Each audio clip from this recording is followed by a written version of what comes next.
Welcome back to What It's Really Like to Be an Entrepreneur. I'm Vincent Lanci, speaker and author of the book Left for Dead, A Story of Redemption. Want to know what it's really like to be an entrepreneur? Well, you came to the right place. Whether you're already an entrepreneur or looking to start your journey tomorrow, or just somebody who needs a little extra motivation to get through the day, this is the perfect podcast for you. This is the place where you will learn exactly what it's like in the world of entrepreneurship and hear real life, authentic stories of entrepreneurs grinding on each episode. My goal for this podcast is to help you realize that giving up is never an option. If you missed last week's episode, be sure to download it after you tune in today. My guest on the show this week is a person who is always grinding and a true entrepreneur. We met through Instagram as I noticed her account and it might be a good fit for this podcast series. She has an incredible story and an impressive portfolio that I can't wait for you all to learn about. So my guest for this episode today is Alexandra Bland. Hi, everyone. How are you? And Good. they can't talk back to me, but I'm talking to you, Vincent. How are you? I'm good. It's good to have you on. So why don't you share your story a little bit and then what you're working on today? All right, awesome. So, as you mentioned, my name is Alexandria Bland, but most people just call me Alex. I'm originally from Los Angeles, but I moved to Houston about 7 years ago because after I graduated from undergraduate school, I had a hard time finding work in my field. So I was working as a caseworker for a nonprofit. I knew that it wasn't my passion. And so I decided a change of scenery would be great. I applied for a job in Houston, and all within like 2, 3 months, I made the transition. So I honestly never saw myself as an entrepreneur, but I always valued, a steady paycheck, and I just thought Of entrepreneur course. would not get me that, right? But after working as a teacher and just going through corporate America, I realized that a lot of the things I want for myself would require me to be an entrepreneur. So I'm discovering a different side of myself. I'm now a realtor. A lot of my personal goals require me to like sell things on my own and promote myself in ways that I never thought I would do. So not only am I a realtor, I work full time in healthcare communications, and I'm also a writer. So I published 2 books. So Yeah, that's grinding. What are your books called? So my first book is titled What Teaching Taught Me, which I wrote after I was teaching for about 4 years. And it's kind of self-explanatory, a book of lessons that teaching taught me. And my second I recently released, it's titled I Wrote This Book to Pay My Student Loans. Also a pretty self-explanatory title, but it's a book of essays about numerous topics that pretty much everyone can relate to. Awesome. Thanks for sharing. So, Alexandra, I share an entrepreneurial story each week that is sure to inspire our listeners. This article I came across to Marie Claire discussed three great entrepreneurial stories and is called I Went from Flat Broke to CEO. The inspiring story I will discuss right now is on the hustler Elle Kaplan. When Kaplan was young, she watched Mary Poppins and thought the children should have left their tuppence in a bank earning interest. She had been money minded since she was a child and is the founder and CEO of Lexion Capital, which is a money management firm. When she was in college, her father went into a non responsive coma. As this occurred, she recounts her mother crying over the kitchen table, wondering what is she going to do because she didn't even know where anything was. Elle wanted to do her best to help, so she started reading everything there is to read on investing and money management. She graduated college and moved to New York City with plans and aspirations to open up a fiduciary firm that could assist women just like her mother. Women who are brilliant but doesn't nearly know a thing about this space. She saved up $200 and crashed on a friend's floor in Westchester, took the train to New York City, and began her story. She quickly learned that, although she'd been averaging an A in chemistry and in English, headhunters were not really impressed with her as a candidate because she had no internships or finance background. So she got hired by this financial services group, the Beacon Group, as an analyst, eating 3 meals per day there, spending all nighters, just grinding. She was terrified of all of her colleagues because they all went to Princeton, but that didn't make her give up. The Beacon Group was acquired by JP Morgan, where she started earning her MBA at Columbia, working full time and going to school. She soon quit, started Levion Ion in October 2010, and now manages over $100 million. So, Alexandria, have you ever heard of her before? That story? I have not, but she is amazing, and that's like life goals right there. Right? And I Yeah. really think that yeah, it's a testament to like believing in yourself, setting a goal, and not letting anything hold you back, and making sacrifices to get where you need to be. So Love it. So now we're gonna get into the big five. Each week, my guest and I go over these five questions to help our listeners learn what it's really like to be an entrepreneur. When did you realize exactly, you touched a little bit, when you weren't happy with what you were doing or that you simply just needed some sort of a change? So when I was a middle school teacher for 4 years, my third and fourth year were awful, right? Like I loved my students very much. I think those are like some of my favorite groups of students, but just like the little things I had to do with the job, I just knew that it wasn't the place I needed to be. I felt like waking up to go to work was like it was I was punishing myself, right? Yeah, I know the And feeling. um, yeah, like it's really hard. I can't even explain it. But I ended up being late a lot, and it wasn't like I had my classes waiting for me, but like I wasn't on time for the bell. It was just not where I wanted to be, and I just wasn't happy. So I knew something needed to change. I knew something was missing from my life. I wanted more, so I started to look at other opportunities. I wasn't making enough money, and I wanted, like my mom always said, I have champagne taste and a Budweiser budget, right? And I didn't. And she said it when I was little, so I'm like, I don't know what this means, but as I grew up, I understood very Yeah. well.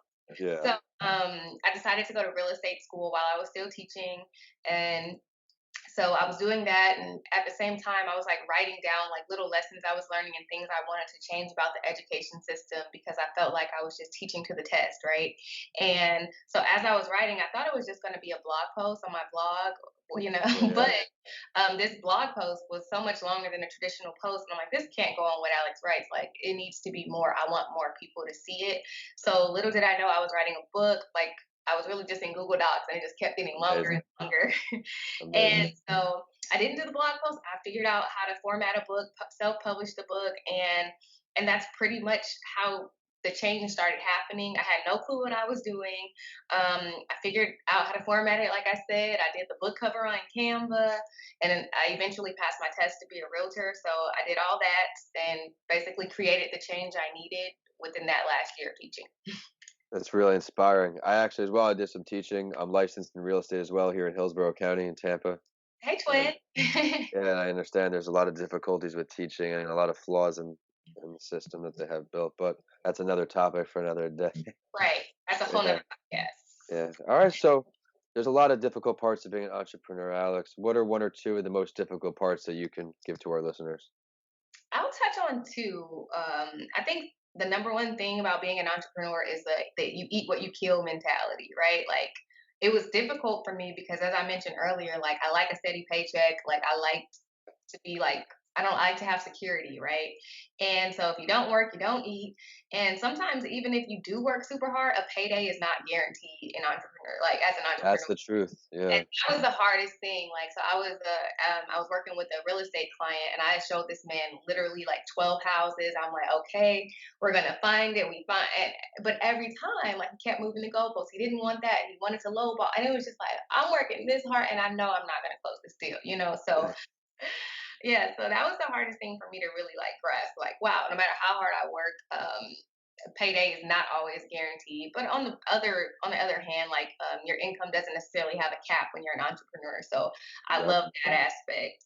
And the other thing I find difficult is just consistency. Like typically when you work for someone else, you're like, okay, I'm gonna go do my hours, I work, I'll be here tomorrow, and I know it. But like I have to like consistently, whether it be promoting my real estate business, promoting my books or whatever, I don't even like social media that much, but I have to consistently be on it if I want to grow my business. So I struggle with that. I struggle with balancing like when the market and and how to do all my work. So one week I might be focused on real estate, the other week I might be focused on writing. And I really do want to have like a consistent balance so that I can reach my goals for 2020 and beyond. I love it. Yeah, social media, the world's just kind of evolving, and social media is a part of it. I don't have the personal account, but for the business, I have to be on it a lot, like you said, building the account and putting content out, and then Instagram through the curveball with like, the followers and I mean the likes on the pictures. So now I'm just trying to put out content that will engage with people and they'll start talking. I try to think what can I get people to start talking about and Right. good value in my posts. Right, and you really want to foster those relationships with your audience. So whether they're buying from you or not, you do want to just represent good business, or depending on whatever your business is. So like I have to be consistent in doing that because currently I've been struggling. Like I'll post maybe once or twice a month, and yeah, that doesn't really get you the results you want. So that's the hardest part about being an entrepreneur, being consistent on social media and just in general. Because, like you said, in real estate, like you have to consistently follow up with clients, and you can't just be complacent. Like you actually have to be assertive, and so that's pretty difficult. Yeah, there's a lot of different parts of being an entrepreneur that are several jobs just alone. You have the Oh, yeah. marketing and then the social media, like you said, the advertising. There's a lot of components into it, so you grow as you get into it. Right, and I've become a graphic designer somehow because, like, in doing my book cover, the concept is for me to write this book to pay my student loans and actually get and earn money from it. So I didn't want to put too much money into the project and I hire someone for understand, three yeah. hundred dollars and do. So I designed my own book cover, and I tried to like hire someone for like $40, but you really do get what you pay for. I'm like, sir, I'll do it Yeah. myself. Keep the 40. So like I'm just like learning as I go, and I feel like yeah, it works out. There's a tutorial for everything on Instagram or YouTube, and I've been really figuring some things out. So I'm happy. Yeah, awesome. Let's get into now, what is one of your greatest failures and what did it teach you? So this question is super tough because like I don't have like a moment that I can like pinpoint where I can say like, oh, I invested in something and lost all my money and I failed. I learned from this experience. But I would say that the release of my current book or my latest book is what I deemed as failure earlier this year because I originally wanted to release it by June and my birthday's in June, so I thought it would be like a real celebratory month. Like, guys, all I want for my birthday is for you to buy my book, and I thought it would just be super duper cute. Yeah, But life happened, and I was like, this year ended up being like probably the most stressful one I've ever had, and I was nowhere near finished with my book by June, and I was yeah, like borderline depressed. So I'm just like, what the heck? Like, I'm not gonna finish this book. Um, yeah, so my personal life kind of like took over my business, so to speak, and yeah, yeah, yeah. I prioritized that over this writing. And so I didn't even know if I would release it at all, let alone in this year. But I decided to kind of like realign, refocus, and change my deadline to Christmas of this year. And thank goodness I got it done by Thanksgiving. So I was able to do like a little Black Friday launch type of thing. Well, Uh, congratulations. Thank you. And yeah, so I think that failure for me is just like a delayed version of success. I don't think that I failed at one particular point because at the end of the day, like if I made a mistake, I always end up improving and learning from it. And if I would have finished my book on time, then it wouldn't really be what it is right now. Love And it, love it, love it. Yeah. there were like a whole lot of like last minute stories that I remember to share.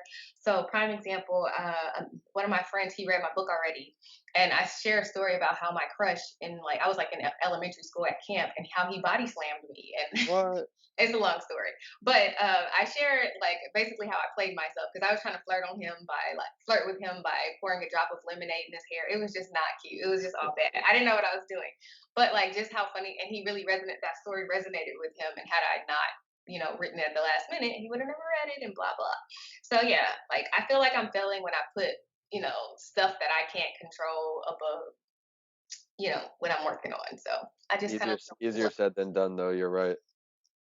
Oh yeah, it is. It's definitely difficult to like not stress about the small stuff, but like I'm really getting so much better at it. Like I cannot control what other people do. I can only control how I react. And in life there are gonna be ups and downs. So I just figured, hey, whatevs. Just try to speak it into existence and eventually that's what it is. Right. So yeah, I feel like you may fail, but if you get back up Always again. just a lesson learned. I don't look at it as failures anymore, nothing like that. It's just lesson learned next time I do something differently, maybe to improve, make myself better. But Absolutely. Alex, if you could have one conversation with any entrepreneur ever, dead or alive, who would it be? Why? What are you talking about? Oh my goodness. I hate to sound cliche, but I'm going to go ahead and say that I really want to talk to my auntie Oprah Winfrey because I love her with all my heart. I want to go to her house. I want her to cook for me. Like, I stalk her. Like, she has a chef and all this good stuff.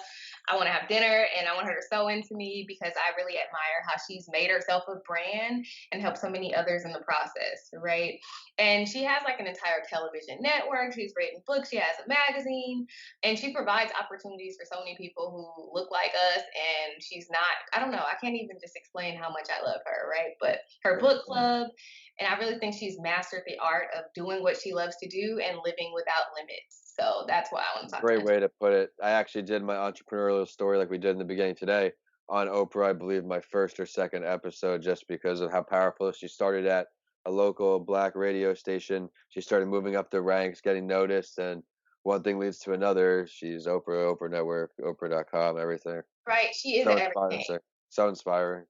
Right, and people wanted to run for president. Like she is really And amazing. that's what's crazy about it. People are willing to actually vote for you. You would get votes, and Right. That's a whole problem with America, which is a whole nother that's podcast yes. topic Maybe because we'll have to revisit. We'll revisit. One of my goals with this podcast is, a few seasons down the road, revisit some people that I bring on, see how your business and entrepreneurial endeavors have escalated, and we could talk about other topics like that. But absolutely. let's get into this next question because I'm really interested to see what you're going to share.